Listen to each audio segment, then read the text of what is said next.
Salut les amis, bienvenue sur ma chaîne Manu Agriculteur par passion. Et tout de suite, c'est vrai que je fais un petit peu moins de vidéos parce que j'ai énormément de boulot. Les asperges le matin, donc on cueille à peu près 2 à 3 journées par semaine. Et puis après il y a la livraison de tout ça, donc ça se fait le matin très tôt. Et puis il y a aussi les pommes de terre qu'on a plantées depuis. Là, alors je vais vous mettre une vidéo tout fusionné avec la préparation de sol que j'ai faite pour les pommes de terre. Et puis la plantation, j'ai fait appel à une entreprise de la région.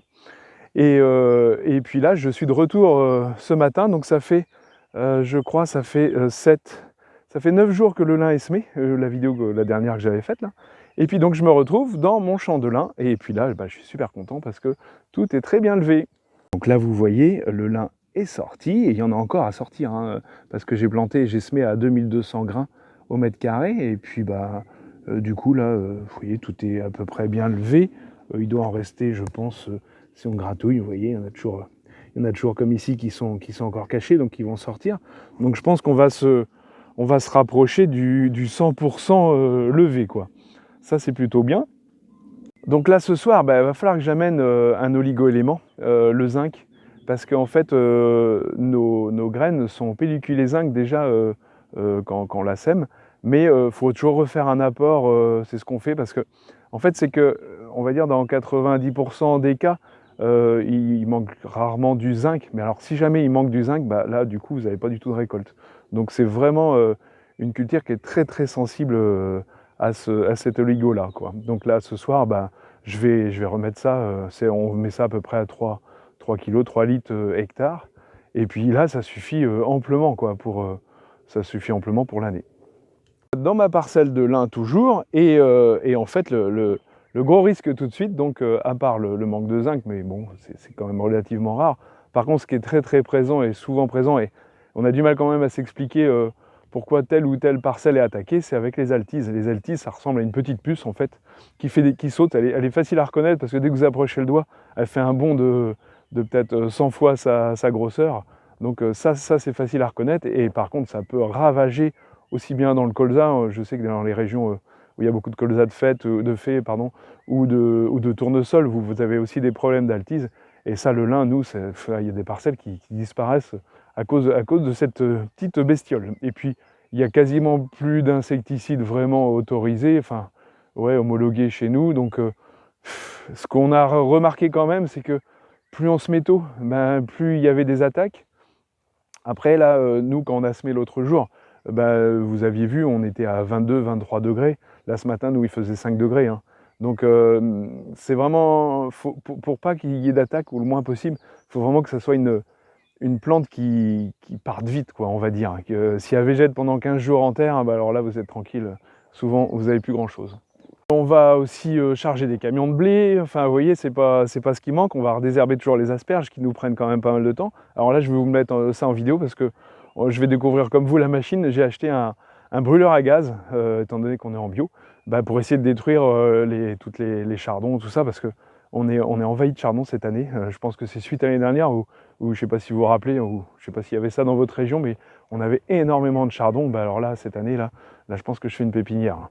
Donc, vu que je ne vais pas supporter ça longtemps, soit je vais les couper, soit on va les brûler, mais il faut qu'on trouve vraiment une solution. Donc j'ai acheté ce petit désherbeur thermique, hein, qui va derrière un petit micro-tracteur. Mais j'espère quand même que ça va être efficace. J'ai sûrement oublié de vous préciser aussi, c'est que en fait, le lin de printemps, hein, je parle bien du lin de printemps, c'est une culture de 100 jours. Donc entre le moment du semis et on va dire la floraison, il se passe il y a un peu plus de 3 mois. Donc c'est quand même une culture qui va relativement vite. Donc c'est pour ça qu'elle a aussi intérêt à démarrer le mieux possible. Parce qu'un lin qui patine, très souvent, c'est pas toujours la meilleure parcelle, quoi. Voilà. Après, il y a aussi des exceptions, mais dans l'ensemble, voilà, faut vraiment que ça décolle, quoi. Hop, là, je sais pas si vous vous rendez bien compte. Voilà. Et là, il y en a encore aussi dans ce coin-là de la parcelle, pas mal à lever. Alors donc du coup, celui-ci, c'est un blé meunier. C'est un blé qui répond aux normes boulangères. Il y a juste l'indice d'Adberg, c'est l'indice de chute. Alors ça, c'est pour l'élasticité de la pâte, quoi, en fait, quand on fait le pain. Donc ça je connais pas ce critère-là. Souvent, je le connais à la fin, quand les camions sont arrivés à Rouen. Et je pense que ça part pour l'export. Nous, le gros port est Rouen, qui est à peu près à 1h30 de camion à peu près. Après, parfois pour des envois assez spécifiques, on a le port de Caen qui est pas loin, hein, il est à 20 km à peu près. Et puis voilà, on produit toujours à peu près au moins 50% de céréales qu'on exporte, souvent dans les pays du Maghreb, hein. Forcément géographiquement c'est ce qu'il y a de plus près. Et puis on se fait prendre notre place pas mal tout de suite par les Russes, quoi, qui sont même capables de donner du blé à tous ces pays-là d'Afrique. Enfin, c'est pas leur blé, c'est du blé qu'ils ont volé en Ukraine, mais bon, enfin, c'est pour ça aussi que qu'ils ont quand même des appuis dans le monde. Donc là, on est parti à charger un camion, on en a à peu près pour une trentaine de minutes.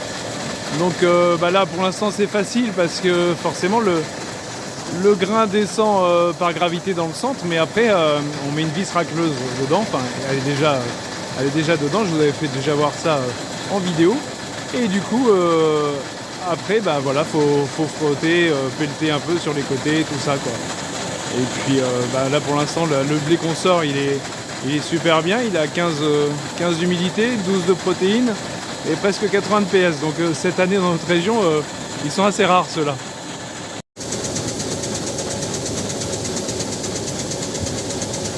Et il y a toujours autant de poussière, pareil qu'à la moisson, c'est pas parti. Donc là, vous voyez, on se trouve à l'intérieur du silo. Je vais vous faire voir ça. Donc là, vous voyez la vis racleuse fonctionner.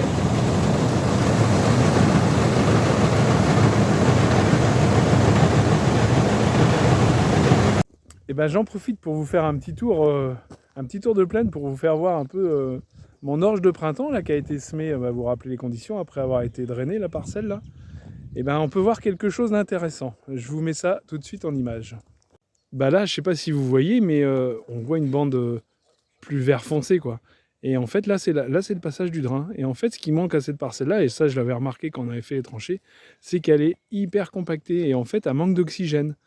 Donc, va falloir, je pense, cet été, que je la décompacte, que je la fissure, quoi, on va dire, pour donner un peu plus d'oxygène. Parce que alors ça, j'aime pas ça. Et puis alors là, vous voyez exactement tous les passages de drain. Là. Vous voyez le premier là, le deuxième juste à 10 mètres plus loin. Ça, c'est pas tout à fait bon, ça. Et puis, sinon, elle est là, alors, il n'y a pas de souci. Mais bon, elle est un peu jaune, dû à la compaction, hein, parce que, vous voyez, le long du bois, par exemple, où là, on n'a pas été du tout avec les engins, et là, elle est très belle. Salut les amis, de retour dans mon champ d'asperges. Et écoutez, là, on est à 3 et on met en route, là, le désherbeur thermique que j'ai acheté l'autre jour, pour essayer de garder le plus propre possible l'aspergeraie. Je peux vous assurer que c'est pas sans mal. Et puis je vous mets ça tout de suite. Donc là vous voyez la nouvelle machine que j'ai achetée d'occasion, hein, forcément pas neuf, que ça coûte une fortune. Et puis il y a quand même un résultat. Alors après je ne vais pas vous dire que ça va durer très très longtemps, mais bon en tout cas les chardons, tout ça, on a quand même pris un petit coup. Faudrait pas qu'il pleuve demain, quoi, on va dire. Mais bon. Alors là on va essayer de remodifier un vieux Marxig là. Pour essayer d'enjamber les buts, là, pour essayer un nouveau. Vous pouvez voir aussi qu'elles ont très froid, les asperges. Tous les matins, là, on a 5 degrés, entre 4 et 5 degrés. Donc là, là, pour l'instant, j'en ai pas pour les demandants. Bon, comme toujours, j'espère que mes vidéos vous ont plu cette semaine. Écoutez, là, on est toujours dans le déstockage des céréales en même temps, on charge des camions. Et puis toujours dans les asperges, là, quand c'est pas la récolte, vous voyez, c'est l'entretien, donc c'est bien, on est bien occupé, il n'y a pas de souci. Et je vous dis à bientôt.